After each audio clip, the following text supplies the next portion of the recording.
Hello there, Internets. Today I'd like to talk to you about cultivating wisdom. Now, I thought about calling this video Fostering Independence. So that gives you a sense of the tone of what I'm after here.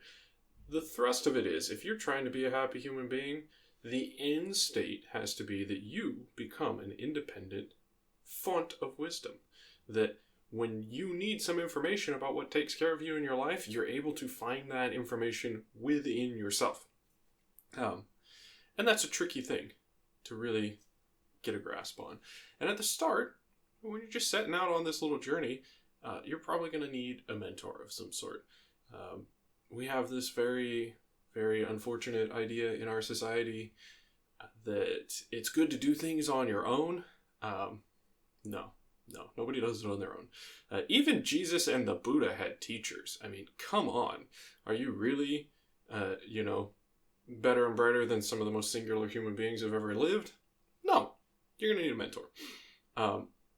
And some of this stuff actually applies to all sorts of mentoring relationships. So, you might have a look at it and see how this applies to other facets of your life. But I'm going to be focusing, narrowly on things that you would call like spiritual practice or the search for enlightenment or all sorts of stuff like that, which I just characterize as like trying to make life not miserable.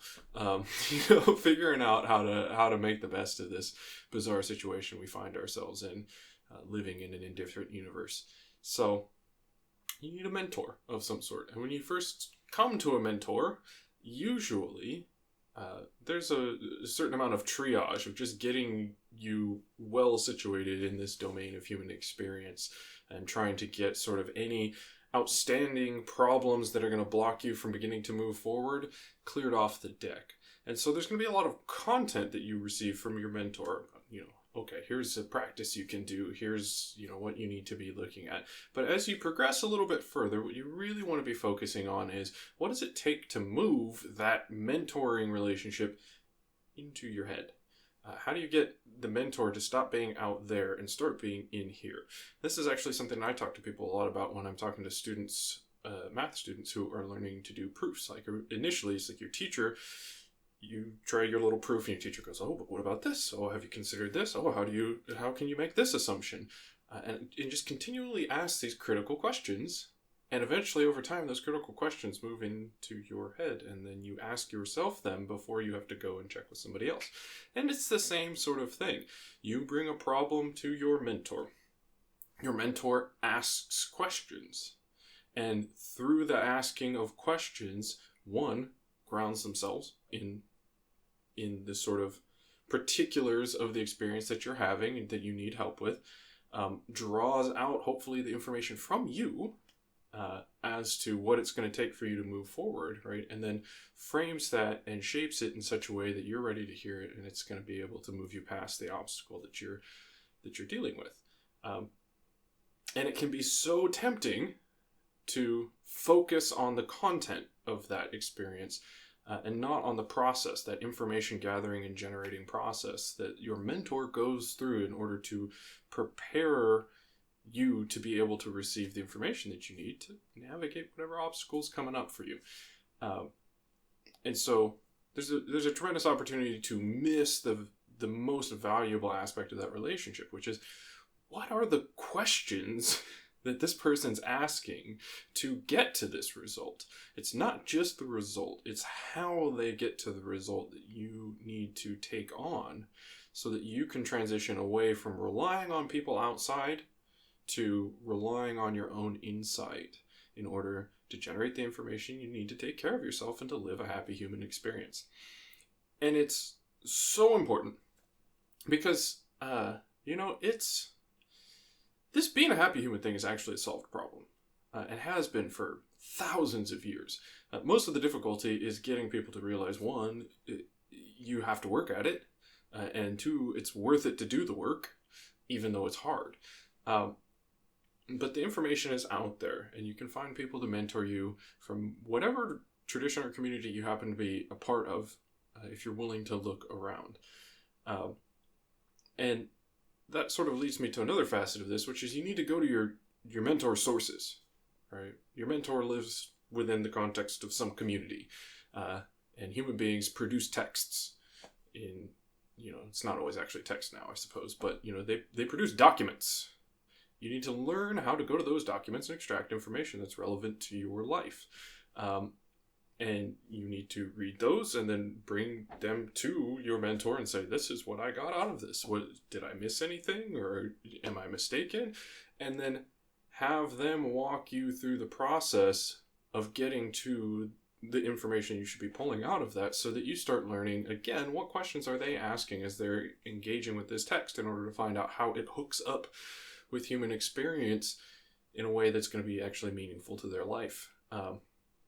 So these sort of cognitive skills that place your mentor further down the path than you and allow them to offer you guidance are the sorts of things that you need to be taking on board, because you can't end up in a situation where you're dependent upon another person for your happiness. What happens when that person dies, wanders off, loses interest, goes completely off the rails, and decides that he needs a Rolls Royce for every day of the year? That happened to a very insightful person. What happens in those situations? If you are not developing that independent experience of your internal wisdom, then you're going to be dependent on others for your happiness. And that's just not a tenable proposition. That's not sustainable, because even the most well-intentioned mentor still, might slip off the path themselves, or just might have something go on where they're unable to continue providing you assistance. So you need to have that sort of independence, and you need to ultimately believe in yourself that you can actually be the source of wisdom. My experience has been that if you talk to anybody long enough, they will actually say some wise stuff to you. As far as I can tell, the human brain is just a wisdom generating engine. It might be surrounded by a whole lot of BS. You have to learn to filter it out, but humans have insights. Humans generally also forget insights almost immediately. People who get a reputation for wisdom are generally the sorts of people who document their insights and the insights of others, right? There's many, many times that I've just been talking to somebody, just some random person in the world, and they say some incredibly insightful thing to me, and I go, oh, wow, that's so good. I'm writing this down. I'm going to repeat this at a later time, probably without attribution, and absolutely develop an unearned reputation for all sorts of insight, right? It's a good racket. But you need to begin internalizing these processes. So that should be the focus in any mentoring relationship. It's not what information can my mentor offer me about the problems that arise in my life, but what information can my mentor offer me about how to address the problems that arise in my life, right? The process by which problems cease to be problems, right? Where it just becomes an exercise in diligence or patience or whatever virtues you need to be cultivating in your life. With that, I'd like to just talk for a brief moment about a few questions that I like, that I find helpful, just a few freebies, and that, I ask the people when these things come up, when I am mentoring someone. The first one, I think, that is the most important question in my experience is, and how do I know that exactly? How do I know that? Right? It's a little bit more irritating when I'm saying it to somebody else, because it's, oh, no, really, how do you know that? It has this very unfortunate, challenging sort of vibe to it, but it's a very essential question. And I ask myself that, 100, 1,000 times every single day. Because my brain, like your brain, is just absolutely full of nonsense information, and it's constantly offered up to me as relevant to the situations that are unfolding in my life. And so I'm cruising along and stuff's happening, and maybe I see a person and I just project whatever experience I would be having in their place onto them, and then it comes back to me as like, oh, they're feeling this way or they're feeling that way, or, oh, Steve's mad at me, that's why he's walking around in that way, or he's behaving in that way, or what have you. And it's just, oh, well, how do I know that?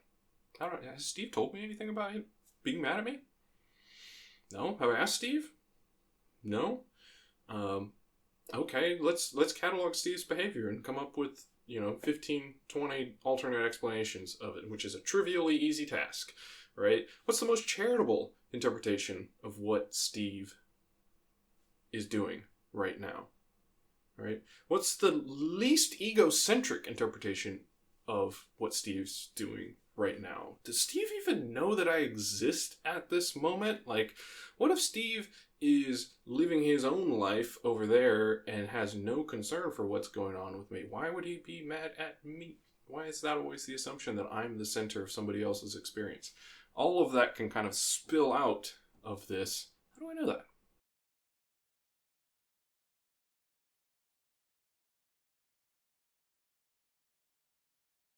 A second question that I find really helpful is, can I experience this differently? This is especially helpful for me in sort of times when I'm having a troubled state of mind about either something going on in the world or something going on in my head. I find it incredibly useful, and as I originally discovered it in meditation while working with a painful memory from my childhood. Just one of those things that's not even, it doesn't strike you as huge, but it just crops up randomly and is unpleasant. You're just cruising along, living a good life, and then all of a sudden you go, ugh! Embarrassment from 15 years before. And I remember sitting there in the meditation hall and just going like, yeah, this thing again. Can I experience this thing differently? And poof, it was gone. Right, the memory is still there, but all of the different emotional attachments that I had accumulated for that experience and that memory over the course of my life, just, yeah, actually, we can just experience this set of facts that this is a thing that happened completely differently. Let's just toss out all these emotional attachments of a lifetime and just leave it as the neutral, relatively benign, but embarrassing to a 9-year-old kind of experience that it was. Oh. Well, this is a good one. Can I just do this all the time? And it turned out, yeah, totally do it all the time. Because the human experience generally has far more degrees of freedom than we are trained in our culture to acknowledge and to make use of. So the answer, in my experience, to can I experience this differently has always been, yeah, absolutely. And my sort of innate wisdom will generally furnish a much better alternative way to experience that immediately in response to that question. So it's an incredibly powerful one for me because it just turns out there are so many different ways to experience any given set of events, circumstances, that if you take the time to ask that question and begin the process of investigating that space of possible experiences that can arise from this one set of events, you almost always can select something that's much nicer than what you would have unconsciously stumbled into. So that's a second question that can be very helpful. A third question that can be very helpful, and then I'm out of freebie questions to offer, is simply what's available to me right now. And I find this incredibly helpful because I'm the sort of person who either doesn't want to do anything or wants to do everything. I have very bimodal in my interactions with the world. And so it's very helpful in both of those circumstances when the world is presenting me an opportunity to do something, to ask the question, well, what's available to me right now? Because sometimes, sometimes I'm just tired or I'm sick or, I haven't slept well or I'm exhausted from probably foolhardy workout or I just haven't eaten quite right, or I'm having allergies or whatnot, and those are times where I don't really want to take on something big. And if I'm conscious of that, if I really take stock of what's going on with me, then I can say, you know what, something has suggested that maybe I should take on like this big project right now, and I just think that's going to be foolhardy. That's not going to lead me towards my happiness and well-being. Why don't I take on a few small things that have just been sitting around? Maybe I'll do some laundry. Maybe I'll tidy my room. Maybe I'll go look around to see if there's any dishes that I could do. Sort of stuff that would be in the back of my mind, right? And then tomorrow, when I'm feeling a bit better, I'll give this big thing a shot, right? And then the flip side of that is sometimes I'm just, life offers an opportunity, and my reflex in that moment is, oh, no. And I go, well, okay, well, what's available to me right now? And I go, surprisingly, everything. Actually, I do feel good. I feel rested. I feel, yeah, let's do this. What's standing in the way? So just having a recurring reminder just to really take stock of what is going on right now. How is the mind performing? How is the body performing? What resources do I have at my disposal? What resources do I have at my disposal? What's really possible for me in this moment, so that I can form realistic expectations and set a course that's actually going to be sustainable and take care of myself. Incredibly useful.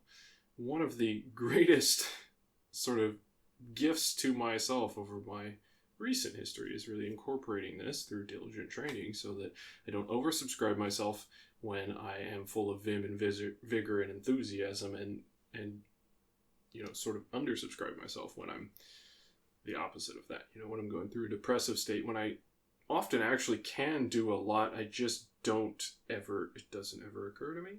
If I ask the question, and then it occurs to me, oh yeah, I'm actually quite capable right now. There's just a bias in my brain towards inaction. So let's actually get after something, that's going to be life affirming.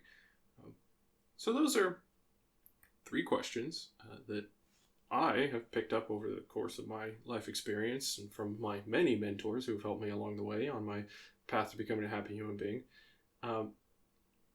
that you can try incorporating. Maybe they're helpful for you. And the sort of thing to be on the lookout when you're dealing with the mentors in your life. Are they asking you these sorts of questions, some variations of them, maybe some questions that I haven't covered here? If they are, if you got a good question that is providing life-affirming cognitive opportunities in your life experience, please comment them down below, because I'm always in search of other people's wisdom. And just, hopefully that gives you a place to start on this idea of really internalizing the processes, the ways and means by which you can engage constructively with your experience to find the wisdom within yourself, so that you can progress on the path of being a happy human being.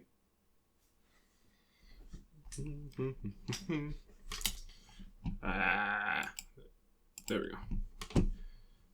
we go.